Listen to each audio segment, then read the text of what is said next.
आज हमारे पास आया Moto Edge40। मोटोरोला ने इस फोन के साथ बहुत सारे क्लेम कर रखे हैं और इन्हीं क्लेमों को देखने के लिए, पहचानने के लिए हम इसको पब्लिक के बीच में लेके गए और इस फोन को फ्लैगशिप किलर भी कहा जा रहा है। तो सच में क्या ये फ्लैगशिप किलर है या फिर इसके पीछे ये कहानी कुछ और है, ये हम आपको बताएंगे। और ये एक फैस्ट सेल यूनिट है, तो बहुत सारे लोगों के बहुत सारे क्वेश्चंस थे, सारे हमने लिए हुए हैं और सारों के आंसर आपको इसी वीडियो में मिल जाएंगे regarding this Moto Edge40। Battery backup, heating, 144 hertz high refresh rate और गेमिंग एंड कैमरा। ये है न्यूली लॉन्च Motorola Edge40 और इसका जो बॉक्स है वो रिसाइक्लेबल मटेरियल से बना हुआ है ताकि प्रकृति की तरक्की में भी हाथ बटाया जा सके। और जैसे ही इसको ओपन करते हैं सबसे पहले है hard transparent case and phone, साथ में कुछ Motorola की तरफ से प्रेम पत्र और ये एक टाइप सी वाला चार्जिंग अडेप्टर है and again type C to C cable और ये एक सुई एंड दैट्स ऑल।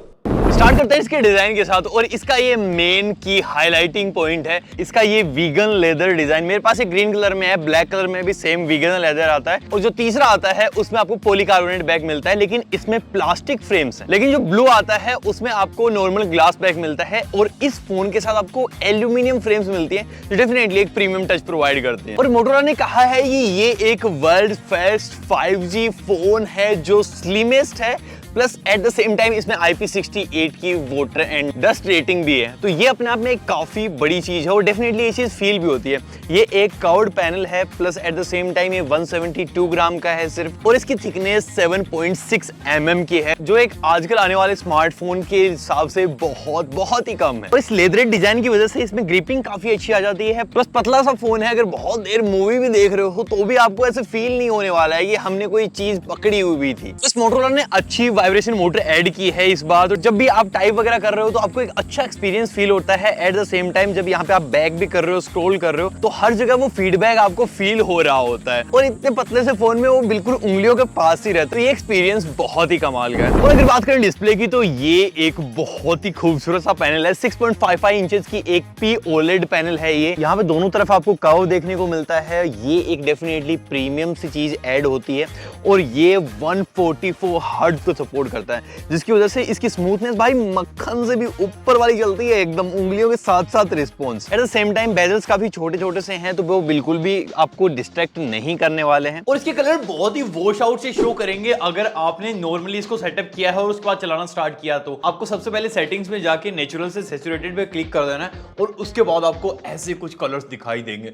एक तो इसके बेजल्स बहुत छोटे छोटे हैं और उसके बाद ये कर्व डिस्प्ले जो है और इतना पतला सा फोन, ऐसा लगता है कि हमने ये चीज हाथ में पकड़ रखी है। तो अगर आपको कलर्स पसंद है ना तो डेफिनेटली आपको इसको सैचुरेटेड पे ही रखना है, उसके बाद मस्त कलर आने वाले। और ये 1200 मैक्स नीट्स ब्राइटनेस को लेके आता है और ये धूप में काफी सफिशिएंट होती है। वैसे तो आजकल धूप में निकलना बहुत ही हानिकारक है, बट स्टिल आपको दिखा देता हूँ। यहाँ पे सारी चीजें विजिबल हैं और भाई टेम्परेचर हो रखा है 42 डिग्री और इसमें भी अपना बैटल ग्राउंड मोबाइल इंडिया बिल्कुल एकदम सामने सीधा सीधा दिख रहा है। बाकी मिलता है इसमें इन डिस्प्ले फिंगरप्रिंट और ये एक ऑप्टिकल टाइप फिंगरप्रिंट है, स्पीड फास्ट है, पोजीशनिंग थोड़ी सी और ज्यादा अच्छी हो सकती थी, बट स्टिल इस प्राइस रेंज के फोनों में इन डिस्प्ले फिंगरप्रिंट भी नहीं आता है बहुत सारों में, तो ये भाई सच में अच्छा लगा। प्लस ये डोल्बी एटमॉस साउंड के साथ आता है, ड्यूअल स्टीरियो स्पीकर्स मिल जाते हैं और इसमें सिम में सिर्फ सिंगल सिम का सपोर्ट है। ये थोड़ा सा ज्यादा डिसअपॉइंटिंग है क्योंकि डेफिनेटली यहाँ पे ई सिम का सपोर्ट तो मिल जाता है, लेकिन इस प्राइस रेंज के जो फोन लेते हैं उनको इतनी समझ नहीं होती है ई सिम वगैरह की। अगर यहाँ पे ड्यूअल सिम सपोर्ट होता तो आई थिंक थोड़ा ज्यादा बेटर होता। बाकी इसके अंदर मिलते हैं dual stereo speakers with Dolby Atmos, यहाँ पे ब्रांडिंग में है। चलो स्पीकर भी देख लेते हैं, एकदम मस्त भाई। जो पतले फोन होते हैं ना उसके अंदर जब इतना लाउड साउंड होता है ना तो ऐसा लगता है कि पूरा फोन ही बज रहा है कहीं ना कहीं से, एक कोई इंस्ट्रूमेंट हाथ में पकड़ रहा है ना कि कोई ऐसा डिवाइस। तो भाई इसके कैमरास की प्लेसमेंट मुझे काफी अच्छी लगी। यहाँ पे बड़े बड़े से 2 कैमरा हैं और इनके ऊपर जो रिंग लगी हुई है वो डेफिनेटली एक अच्छा लुक प्रोवाइड करती है। ये ड्यूअल फ्लैश के साथ आता है और कैमरा के सारे स्पेसिफिकेशन यही लिखे हुए हैं भाई। 50 मेगापिक्सल OIS, इससे ये तो कंफर्म हो जाता है OIS भी है, 50 मेगापिक्सल भी है। और दूसरा कैमरा 13 मेगापिक्सल का अल्ट्रा वाइड लेंस है और इसी के अंदर मैक्रो लेंस भी है और सामने 32 मेगापिक्सल की सेल्फी भी है, तो इमरजेंसी में कहीं रोड पे सजना संवरना हो तो भाई शीशे विशे की जरूरत नहीं, यहाँ पे काम हो जाएगा। भाई इसमें ना यहाँ पे अल्ट्रा वाइड मोड है, लेकिन ये अल्ट्रा वाइड पे शिफ्ट नहीं होता। जैसे 2-3 लोग इसको दिख जाते हैं तो कई फोन होते हैं ना कि ऑटोमेटिकली स्विच हो जाते हैं, लेकिन ये ऑटोमेटिकली स्विच नहीं हो रहा है। कुछ ऐसा होता है ना कि जब हम एडिटिंग कर रहे होते हैं तो कलर ग्रेडिंग में कुछ ऊपर नीचे से हो जाता है, तो अजीब सा मेकअप सा लगने लग जाता है चेहरे पे। ये बिल्कुल वैसा ही है, क्योंकि इस फोटो को देखने के बाद आपको ना इसको एडिट करने का फील होगा कि यार ये कुछ अटपटा सा है। बाकी यार अल्ट्रा वाइड में तो काफी अच्छा एरिया कवर करता है, काफी कमाल का सा है। डिटेल्स इसमें थोड़ी और ऐड हो सकती थी, और हैं यार डिटेल्स हैं। और भाई ये है इसका 4K 60 FPS। ये जिस प्राइस रेंज में आता है वहां पे 4K 60 FPS बहुत सही चीज है यार। आगे इसके कैमरा में एक और फीचर है, वो है होराइजन लॉक का। नहीं समझ आया ना, चलिए थोड़ा डिटेल में बताता हूँ। ये यहाँ पे जैसे ही वीडियो मोड में चले जाओगे उसके बाद ये स्टेबलाइजेशन आपने ऑन करी, ये पेड़ मेरे सामने खड़ा है, मैं इसके ऊपर रख के जैसे ही इसको घुमा देता हूँ, पूरा घुमा रहा हूँ, लेकिन ये पेड़ वैसा का वैसा ही खड़ा हुआ है भाई।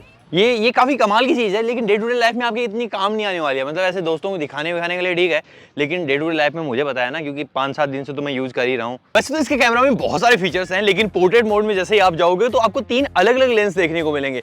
सबसे पहला 24mm, 35mm और उसके बाद 50mm।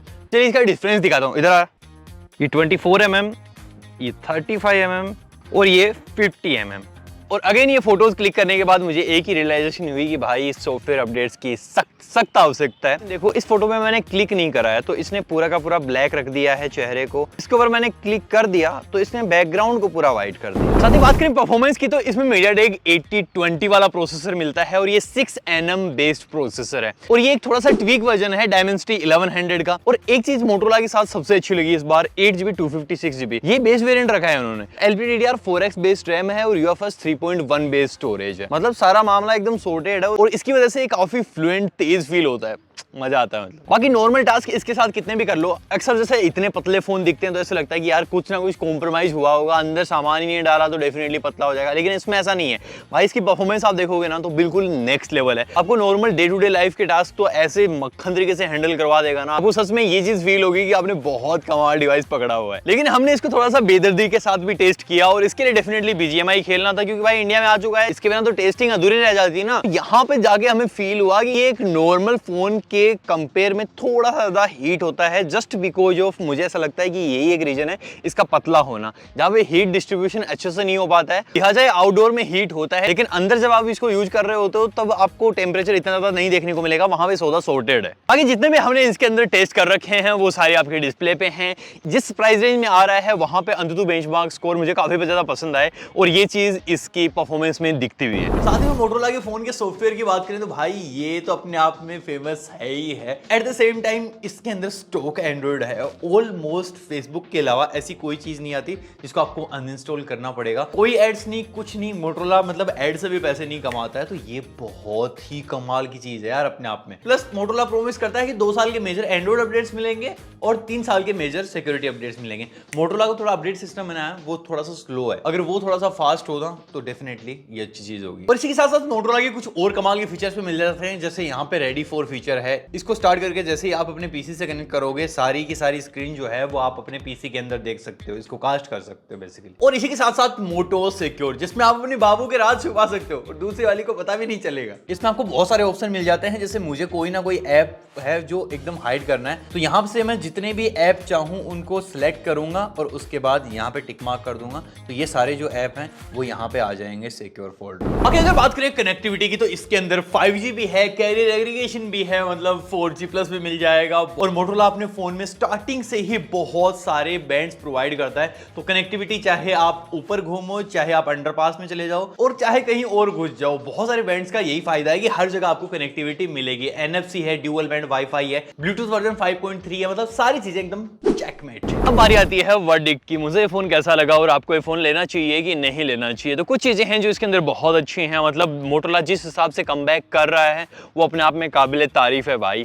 मतलब पहले इनके डिजाइन अच्छे नहीं हुआ करते थे, आजकल इनके डिजाइन बहुत ही ज्यादा अच्छे होते हैं और 30,000 में ये one of the best design है। हम मोटो S30 को भी साइड बाय साइड यूज करते हैं और वो फोन भी अपने आप में बहुत ही कमाल का था। अगर आपको एक बहुत ही अच्छा परफॉर्मेंस सेंट्रिक स्मार्टफोन चाहिए, एकदम क्लीन UI चाहिए, एट द सेम टाइम आपको बैटरी एंड चार्जिंग बिल्कुल सॉर्टेड चाहिए, ऐसे में वायरलेस चार्जिंग भी होनी चाहिए, अच्छे फीचर्स होने चाहिए, तो उसके लिए बहुत अच्छी चीज है। लेकिन अगर आप एक बेस्ट कैमरा स्मार्टफोन खोज रहे हो तो डेफिनेटली ये आपके लिए वहां पे मात खाता हुआ नजर आएगा। बाकी मोटोरोला गाइस अगर इसको टाइम पे अपडेट्स प्रोवाइड करें तो डेफिनेटली एक बहुत ही अच्छा डिवाइस साबित होगा लॉन्ग टर्म में, और डेफिनेटली ये बहुत सारे डिवाइसेस के लिए कंपटीशन बन के आएगा, क्योंकि आफ्टर डिस्काउंट इसकी जो प्राइस है वो 27,999 है, और अगर आपके पास कार्ड वार्ड नहीं है तो भी 29,999 हो जाती है। और इस प्राइस रेंज में जो स्टोरेज ये लेके आ रहा है ना वो बिल्कुल कमाल की है इतने स्पेसिफिकेशन के साथ। तो दोस्तों यार वीडियो यहीं पे खत्म हो जाती है। आई होप आपको पसंद आई होगी। लाइक से सब्सक्राइब कर देना, बाकी मैं मिलता हूँ आपसे अगले वाले वीडियो में, तक के लिए।